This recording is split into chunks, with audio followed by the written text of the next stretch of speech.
Let me tell you about the most calm 5 hours of my life. It was October of 2021. I woke up at 6 a.m. to the sound of my alarm clock screaming at me. At first, I thought it was just another day at school, and I groaned. But then I realized it was the weekend and gave a sigh of relief. I also came to the realization that this was no ordinary weekend. This weekend, we were going canoeing. At that, I became excited and started to wake up. I walked out of my bedroom and fell down on the couch from exhaustion. I almost fell asleep again. My dad came along and saw me dozing off and jolted me awake. He then told me to get the flannel suit that he recently bought. Keep in mind, it was the middle of October. I complied and got dressed. My younger sister followed suit.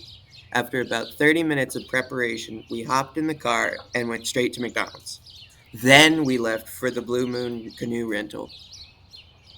When we arrived, we split up.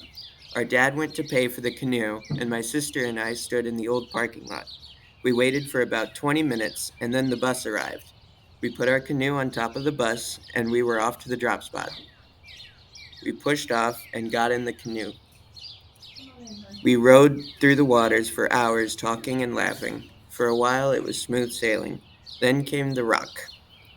Actually, there were multiple rocks. We ran aground and had to get out and push. This happened quite often because the water was low. At noon, we had lunch. Our dad had packed these packaged sub sandwiches. We stopped rowing for a while to eat. The bread tasted garlicky, and that made the sandwiches so much better. Then the rock dropped in for another visit. This time, we were stuck for 40 minutes. After lunch, we began rowing again. Nothing else happened aside from two more visits from the rock. It was about 3 o'clock when we approached the end of the river. We told each other our favorite part of the trip. Mine was the sandwiches. Right at the end of the river was a great waterfall. It was about 5 feet above water level. After after we went down the waterfall, we rode for a couple more minutes before we reached the rental place. We pushed our canoe back onto the land and walked back into the car. As we drove away, we got to see the entirety of what we rode through in 13 minutes.